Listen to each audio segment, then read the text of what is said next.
Já estamos de volta com a nossa Profissão Mulher, conversando com essa grande profissional que está aqui, Natália Marques, psicólogo renomadíssima, de grande credibilidade, conversando com a gente hoje sobre relacionamentos abusivos. Você pode e deve participar do nosso programa sempre, a qualquer momento. Você pode fazer isso, como eu vivo dizendo aqui, através das nossas redes sociais, que é o @programa Profissão Mulher Oficial, através do nosso e-mail, que é o produçãoppm@gmail.com, e também através do nosso WhatsApp, que é o 11 94588 6161. Você precisa participar, sua participação é fundamental para que a gente possa levar cada vez um conteúdo melhor, de maior interesse para todo mundo que acompanha.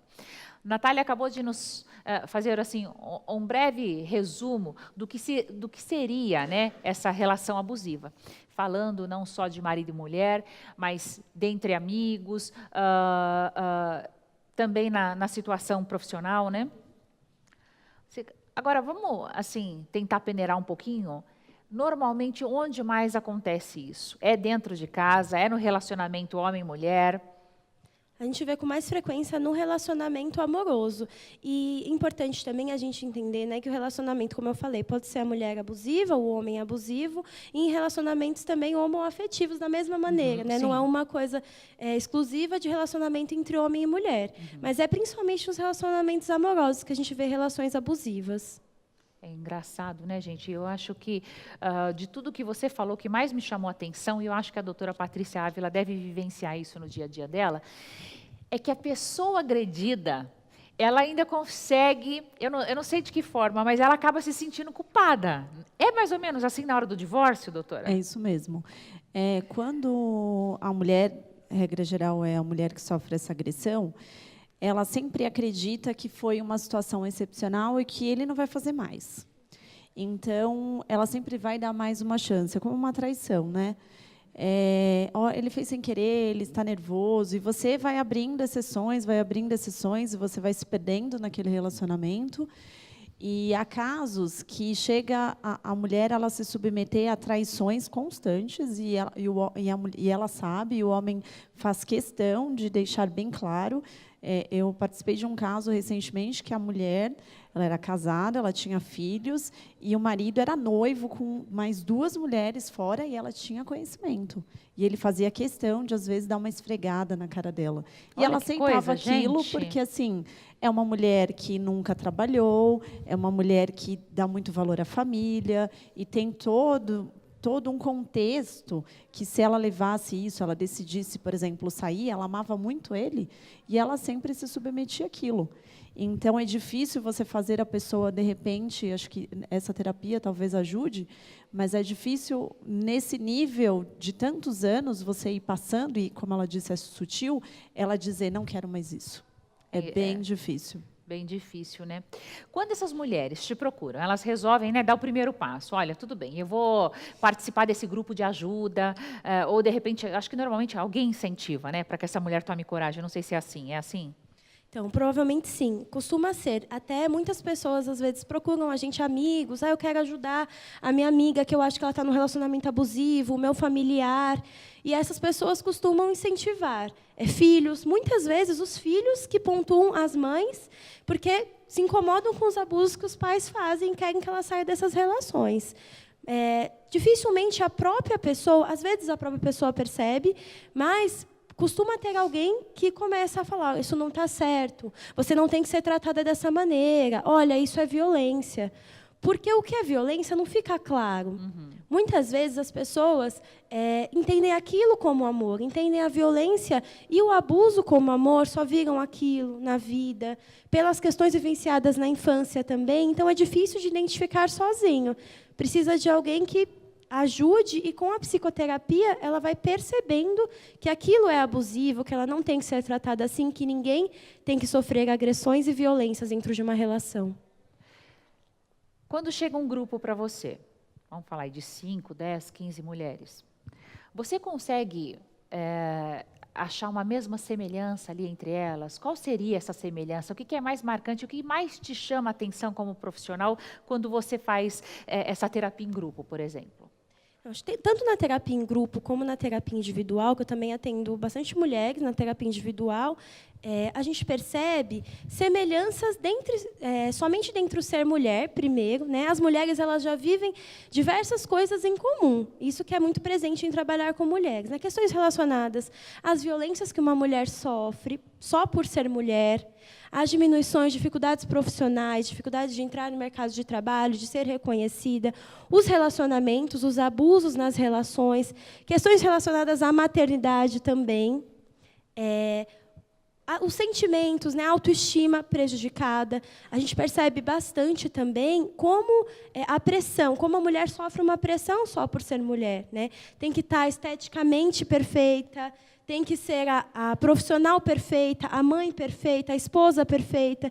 Então, a gente percebe muito como isso gera uma sobrecarga na mulher. Isso é presente na maioria das mulheres, às vezes, desde adolescente até a idade mais avançada. Pois é, eu não entendo, viu, gente? Olha, eu fico tão chateada com isso em pleno século XXI.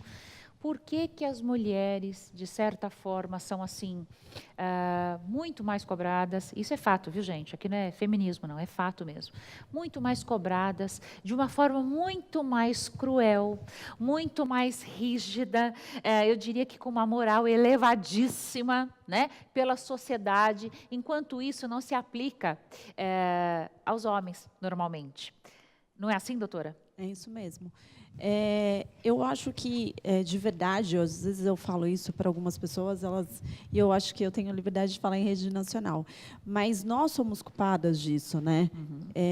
Nós buscamos tanto a liberdade e esquecemos de dividir um pouco isso com o homem, né?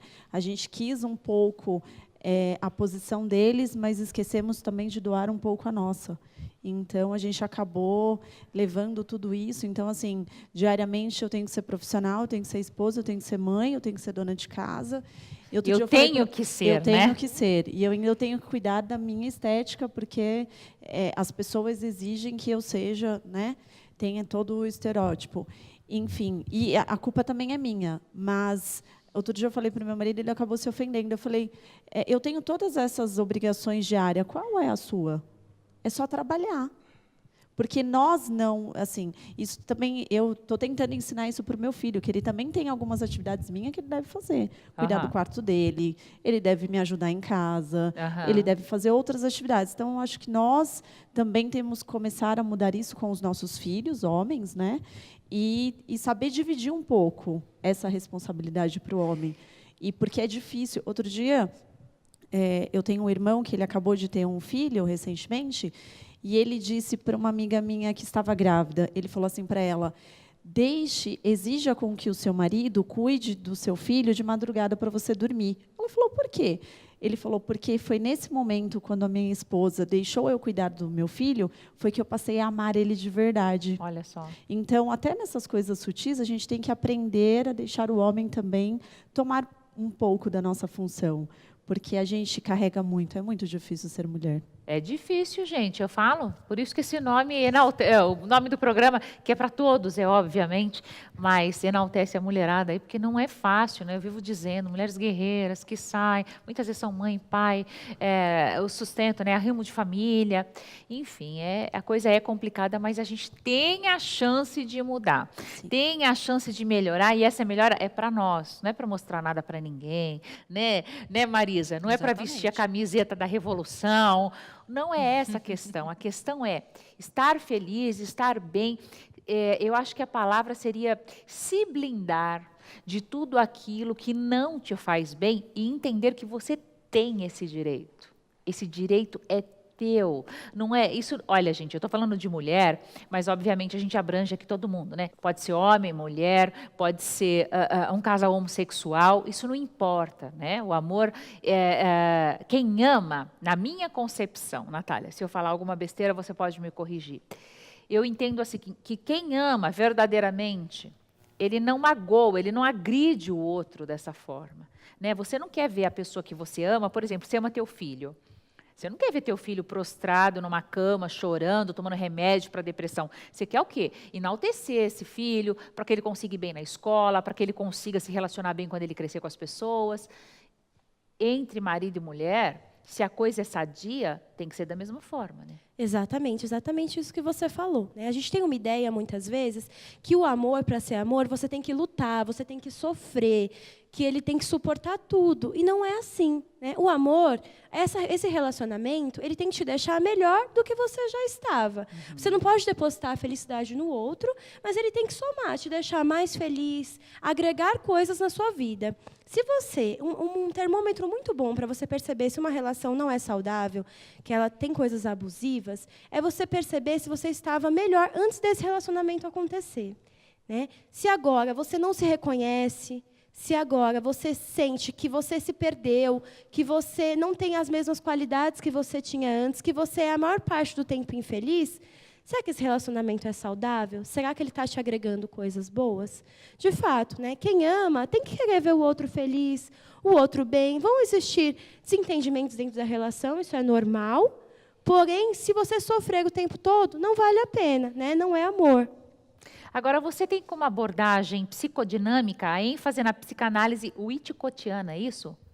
Winnicottiana. O que é isso exatamente? Isso. É que eu trabalho mais pela abordagem psicanalítica, que é uma abordagem dentro da psicologia, e dentro dessa abordagem existem vários teóricos, né? Freud, que é muito conhecido também, gosto muito de Freud, e tem o Winnicott, que ele trabalha também dentro dessa área, dessa abordagem mais psicanalítica. Então, essa teoria, ela preza bastante o acolhimento, a gente compreender as relações desde o nascimento, desde o antes do nascimento, a relação com os pais, especialmente a relação com a mãe, porque todas essas relações elas vão influenciar. A gente não consegue compreender um relacionamento abusivo na vida adulta sem entender o que aconteceu com você desde a barriga da sua mãe. Como foi a sua relação com a sua mãe, com o seu pai, como foi a sua infância. Olha só, gente. Ai, olha, é tão importante cuidar de si mesmo. É tão importante você amanhecer. Minha amiga, presta atenção no que eu vou te falar. E naquele momento que você olhar no espelho, normalmente você faz o quê? Você levanta e vai lá fazer a tua higiene pessoal, vai escovar teus dentes. Normalmente tem um espelho na frente, não tem? Você sentir vontade de sorrir, agradecer um dia que está se iniciando. Você não sabe o que vai acontecer. Como eu falo, são 24 horas de desconhecido. Mas você tem aquela sensação de bem-estar, fala, obrigada, meu Deus, por mais um dia de vida. Se não, se você olha com tristeza, olha para baixo, tem que investigar, porque tem alguma coisa muito errada acontecendo. Nós vamos para um rápido intervalo, a gente já continua com esse bate-papo. É rapidinho, bate lá, volta cá.